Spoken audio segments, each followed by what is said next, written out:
بسم اللہ الرحمن الرحیم۔ دین کے 5 شعبے ہیں۔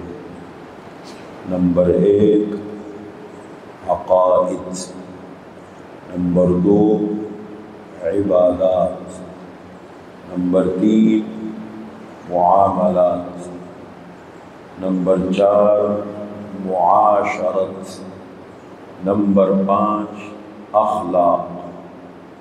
دیکھیں، عقائد کے بارے میں ہم نے بتایا، اگر پہلا کلمہ بہتر شکل میں یاد ہو جائے، اس کے ساتھ دوسرا کلمہ صحیح تلفظ کے ساتھ، ترجمہ اور مفہوم کے ساتھ، ایمان مجمل اور ایمان مفصل، بنیادی عقائد کا پتہ لگ جائے کہ اسلام کے بنیادی عقائد کیا ہے۔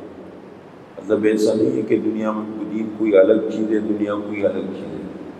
اسی دنیا میں رہ کر کے اپنی سوچ کو بدلنا ہے۔ سوچ کو بدلنے کا نام عقیدہ ہے۔ ابھی ہندو کی بھی ایک سوچ ہے، شرک میں مبتلا ہے۔ مسلمان کی ایک سوچ ہے، اللہ ایک ہے۔ اب اللہ ایک ہے، لیکن جتنے مشرکین ہیں وہ بھی خدا کو مانتے ہیں۔ کوئی مشرک اللہ کے وجود کا منکر نہیں ہوتا، اللہ کو اللہ کے ساتھ شریک بناتے ہیں۔ تو ایک تو ہے عقائد، نمبر 2 ہے عبادات۔ عبادات کے بارے میں کل بتایا کہ عبادات اسلام میں 5 ہیں۔ نمبر 3 ہے معاملات۔ تیسرا شعبہ ہے معاملات۔ دیکھیں، لفظ معاملات کے کیا معنی ہیں؟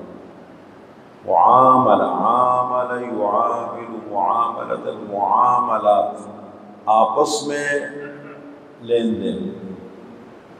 ایک انسان کا دوسرے انسان سے واسطہ پڑے جاؤ، میرا کسی کے ذمہ حق، کسی کے میرے ذمہ حق، یہ معاملات ہیں۔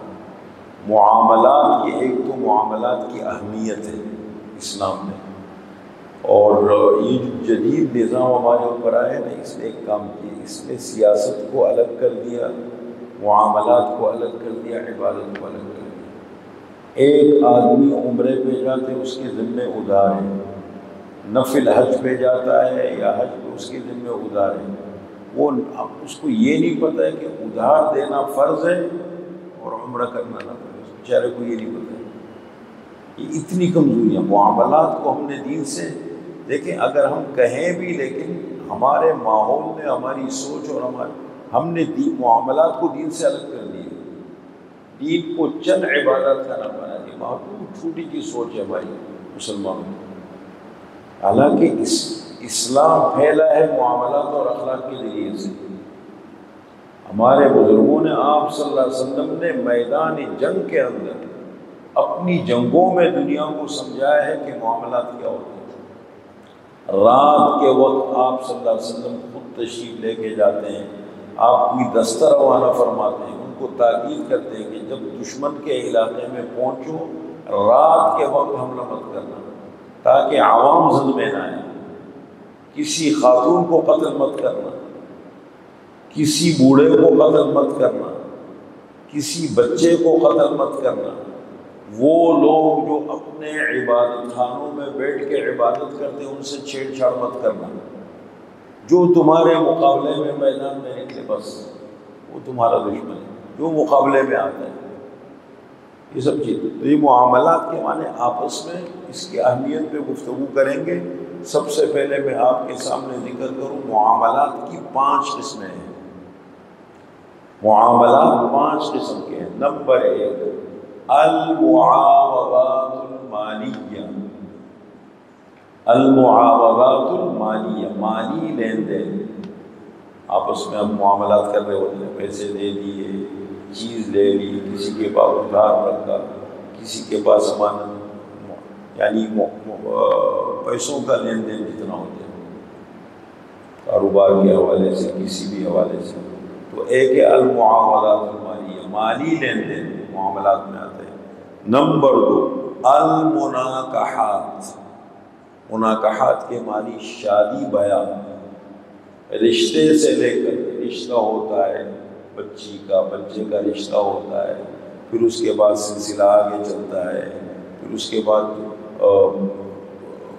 نکاح ہوتا ہے، پھر اس کے بعد رخصتی ہوتی ہے، ولیمہ ہے، پھر اس کے بعد یہ جتنے سلسلے ہیں، اولاد کا ماں باپ کے اوپر، ماں باپ کا اولاد کے اوپر، بیوی شوہر پر، شوہر کی بیوی پر، یہ آپس میں یہ معاملات ہیں.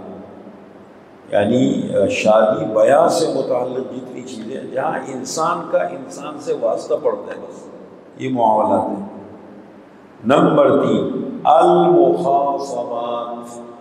مخاصمات کے معنی انسان معاشرے میں رہتا ہے، گھر میں بیوی میں بھی اختلافات ہوتے ہیں، جھگڑے ہوتے ہیں، ماں باپ اولاد میں بھی ہوتے ہیں، بہن بھائیوں میں بھی ہوتے ہیں، گھر میں بھی ہوتے ہیں، خاندان رشتہ داروں میں بھی ہوتے ہیں، محلے میں بھی ہو جاتے ہیں، پڑوس میں بھی ہو جاتے ہیں، مارکیٹ میں ہوتے ہیں، اوپر سطح تک ہر جگہ دنیا میں اختلافات، جھگڑے، امور عدالت وغیرہ، یہ جتنا ہے یہ معاملات کی نسل انسان کا انسان سے واسطہ پڑتے ہیں. نمبر 4 الامانات.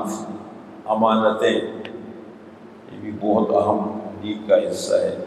وعدہ اور امانت، آپ صلی اللہ علیہ وسلم تو اتنا تاکید فرماتے تھے، بلکہ قرآن نے جیسے ذکر کیا، قرآن کو اس حوالے سے نہیں دیکھا، وعدہ اس کو پورا کرنا اور امانت. حضرت انس رضی اللہ تعالیٰ عنہ فرماتے ہیں کہ بہت کم میں نے ایسا دیکھا کہ آپ صلی اللہ علیہ وسلم کسی مجلس میں بیٹھے ہوں اور آپ نے یہ بات ارشاد نہ فرمائی ہو، لا ایمان لمن لا امانت له ولا دین لمن لا عہد له، کہ جو شخص امانت کا خیال نہ رکھے اس کا ایمان قائم نہیں رہتا، اور جو شخص وعدے کا پاس نہ کرے، وعدے کا خیال نہ رکھے، وعدہ کیا پتہ ہی نہیں، وعدے کا خیال نہیں کرتا، فرما اس کا دین باقی نہیں رہتا. اب یہ کہ ہمارے ہاں جو یعنی جدید دور سے ہم گزر رہے ہیں تو وعدے کا اور امانت کا تصور ہی ختم ہوتا جائے گا. اور حدیث میں آتا ہے کہ ایک زمانہ آئے گا کہ امانت کا تصور اتنا اڑ جائے گا کہ لوگ کہیں کہ فلاں علاقے میں جاؤ کہ فلاں جگہ پر ایک امانت دار آدمی رہتا ہے، وہ گناہ ہی نہیں سمجھتے چیزوں، میں نے وعدہ توڑ دیا، اس سے کیا ہوتا ہے. اور ہماری حکومتیں تو تحریری معاہدے، آپس میں تحریری معاہدے لکھت پڑھت میں کر کے اس کو بھی توڑ دیتے ہیں. تحریر موجود ہے سب کچھ. یہ تو آج آپ کی عدالتوں میں سلطانی گواہ کا کیا مطلب ہے؟ یہ جو ہماری عدالتیں ہیں، سلطانی گواہ کس کو بولتے ہیں؟ آپ جائیں کہ مجھے گواہ چاہیے، آدمی آ جائے گا، قسم بھی کھا لے گا، اس کو آپ کو معاملے کے بعد اس کو پیسے دے دو، وہ کہے گا میں گواہ ہوں، ہاں میں نے دیکھا ہے، یہ کام بالکل ٹھیک ہے. تو یہ امانتیں، امانت کا خیال رکھنا. مجلس امانت ہے، المجالس مجلس. ہمارے یہاں امانت کا تصور کیا ہے کہ صرف کسی کے پاس امانت نہیں، امانت کا مفہوم بہت وسیع ہے. المجالس بالامانہ، مجلسیں امانت ہے. گھروں کے اندر مثال کے طور پر اختلافات، جھگڑے، آپ کو پتہ ہے کسی بات سے بدگمانی آ سکتی ہے، دوری آ سکتی ہے، جھگڑا فتنہ کھڑا ہو سکتا ہے، اس کو مت بتاؤ لوگوں کو، چھپاؤ اس کو اللہ کی رضا کے لیے تاکہ فتنہ نہ پھیلے اس سے. ہمارے ہاں الٹا اس کو اور جو ہے نا اس کو وہ کرتے ہیں، فتنوں کو اور زیادہ اچھالنے کی کوشش کرتے ہیں، جھوٹی باتوں کو بڑھا کر کے پیش کرتے ہیں. تو یہ ہے امانت ہے. اور آخری ہے الترکات. الترکات کے معنی وراثت وغیرہ. کسی کا انتقال ہو گیا، انتقال کے بعد اس کی وراثت کس طرح تقسیم ہوگی، کس کو کتنا حصہ ملے گا، اس ترتیب کے ساتھ ہونا چاہیے. یہ بھی زندگی کا بہت اہم حصہ ہے اور اس کا بھی تصور تقریباً ختم ہو گیا. پڑھے لکھ کے لوگوں میں جو پڑھے لکھ کے کہلاتے دنیا دار، وہ کہتے ہیں اب تو دیندار لوگوں میں بھی وراثت کا تصور نہیں ہے. ہمارے علماء کرام دیندار حضرات ان میں بھی بہت کم ہو گیا. اور یہ جو دنیا دار پڑھے لکھے ہو گئے بیٹی کو تو بس جہیز میں جو کچھ دے دیا اس کا حصہ نہیں ہے وراثت میں، مطلب تقسیم کا تصور ہی نہیں ہے. اور بعض قوموں میں تو کہتے ہیں عورت کا حصہ کہاں سے آ گیا. عرب میں ہی تھا. آپ صلی اللہ علیہ وسلم کی خدمت میں ایک خاتون حضرت اوس بن ثابت ہے غالباً ایک ثابت کی بیوی آئی، بچے حساس چھوٹے چھوٹے بچے ساتھ تھے. کہنے لگے مال کے اوپر ان کے چچاؤں نے قبضہ کر دیا، والد کا انتقال ہو گیا، اب ان کو کچھ ملے گا یعنی؟ اللہ نے قرآن کریم میں حکم نازل فرمایا للرجال نصیب مما ترک الوالدان والاقربون وللنساء نصیب مما ترک الوالدان والاقربون مما قل منه او کثر نصیبا مفروضا، جیسے مردوں کا حصہ ہے ایسے عورتوں کا حصہ ہے۔ بیٹے کا انتقال ہو گیا، والدہ کا کتنا حصہ ہے، شوہر کا انتقال ہو گیا، بیوی کا کتنا حصہ ہے، کس ترتیب کے ساتھ تقسیم ہوگی، سب کے حصے قرآن نے مقرر کر کے دے دیے۔ تو یہ سب وراثت، یہ بھی معاملات کی قسم ہے۔ تو یہ معاملات سارے یہ دین کا بڑا اہم حصہ ہے۔ اب وہ معاملات کی اہمیت اسلام میں کیا ہے، کتنی اہمیت ہے، اس پہ انشاءاللہ کل گفتگو کریں گے۔ آج میں نے معاملات کی 5 قسمیں آپ کے سامنے ذکر کی، یہ صرف تھوڑا سا آپ کو بتانے والے، اس کا بہتر طریقہ تو اس کو یاد کر کے سمجھنا ہے، کوئی مشکل نہیں ہے۔ جو بڑے بڑے کاروبار کرتے ہیں، دنیا میں اتنے کام کرتے ہیں، وہ ہمارے لیے آسان ہوتے ہیں، یہ مشکل نہیں ہے، لیکن بہرحال میں نے صرف اس طرف توجہ دلائی آپ حضرات کی، اور وقتاً فوقتاً کرتے بھی ہیں، لیکن بہت اہم چیز ہے۔ اب ایک اہم مسئلہ معاملات کی اہمیت اسلام میں کتنی ہے، اس پر انشاءاللہ کل گفتگو